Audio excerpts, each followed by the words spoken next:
हमारे पास आज चर्चा के लिए एक बहुत ही कमाल की साइंस फिक्शन कहानी का विश्लेषण है। हाँ, जिसका आइडिया ही अपने आप में मतलब दिमाग घुमा देता है। बिल्कुल। सीरीज का नाम है प्लूरिबस।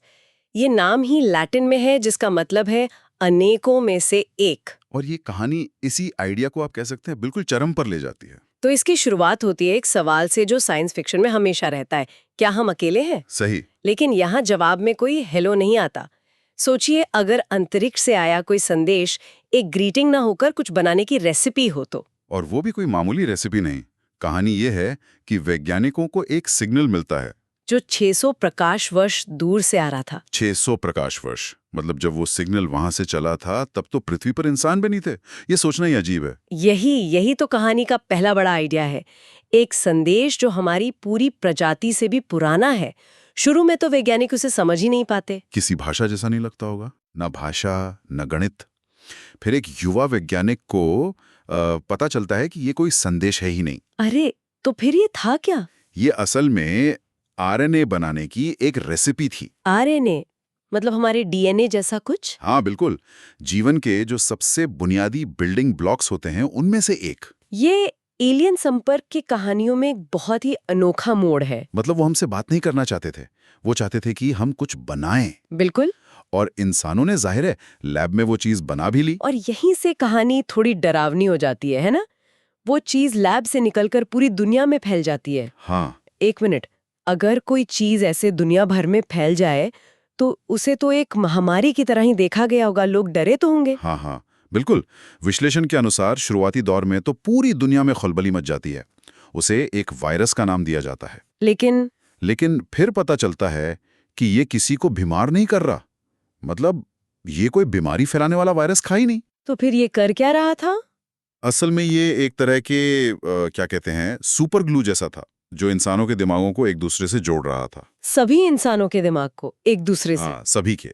ये सुनने में जितना आकर्षक लगता है उतना ही डरावना भी है। मतलब क्या मेरी सोच अब मेरी अपनी नहीं रही? यही कहानी का सबसे बड़ा सवाल है।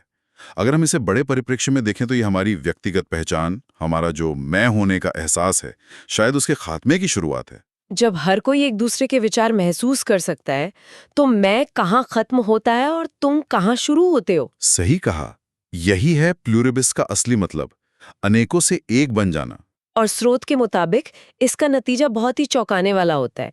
जब मैं और तुम का फर्क मिट जाता है तो गुस्सा, नफरत, ये सब भावनाएं भी खत्म हो जाती हैं। हाँ, क्योंकि ये सारी भावनाएं अक्सर मेरे साथ कुछ गलत हुआ इस एहसास से पैदा होती हैं। जब मैं ही नहीं रहा तो ये भावनाएं भी बेमानी हो गई। नतीजा ये हुआ कि पूरी मानवता एक शांतिपूर्ण जीवन जीने की कोशिश करने लगी। हाँ। मतलब अब ट्रैफिक में कोई किसी पर गुस्सा नहीं करेगा। ये तो सच में यूटोपिया जैसा लगता है। लेकिन आपने कोशिश पर जोर दिया। बिल्कुल। और यहीं पर समीक्षक एक गहरा सवाल उठाते हैं। क्या ये मानवता का अगला विकास है, जहां हम अपनी स्वार्थी प्रवृत्तियों से ऊपर उठ गए, या फिर ये हमारी व्यक्तिगत स्वतंत्रता का सबसे बड़ा दमन है, जहाँ शांति की कीमत अपनी पहचान खोकर चुकानी पड़ रही है? हाँ। क्या ये सच्ची शांति है या सिर्फ एक जैविक मजबूरी? तो एक रहस्यमयी सिग्नल से शुरू हुई कहानी एक ऐसी दुनिया पर खत्म होती है जहां मानवता जुड़ी हुई और शांत तो है, लेकिन शायद आजाद नहीं। सही कहा। और ये विश्लेषण तो सिर्फ नकारात्मक भावनाओं जैसे क्रोध के खत्म होने पर ध्यान देता है। लेकिन यहाँ एक और सवाल सोचने के लिए रह जाता है। कौन सा? जब व्यक्तिगत दिमाग एक सामूहिक चेतना का हिस्सा बन जाता है तो प्रेम, महत्वाकांक्षा और रचनात्मकता जैसी सकारात्मक और जुनून से भरी भावनाओं का क्या होता है? क्या मानवता उन भावनाओं के बिना भी मानवता कहलाएगी जो उससे आगे बढ़ाती हैं, चाहे अच्छे के लिए या बुरे के लिए?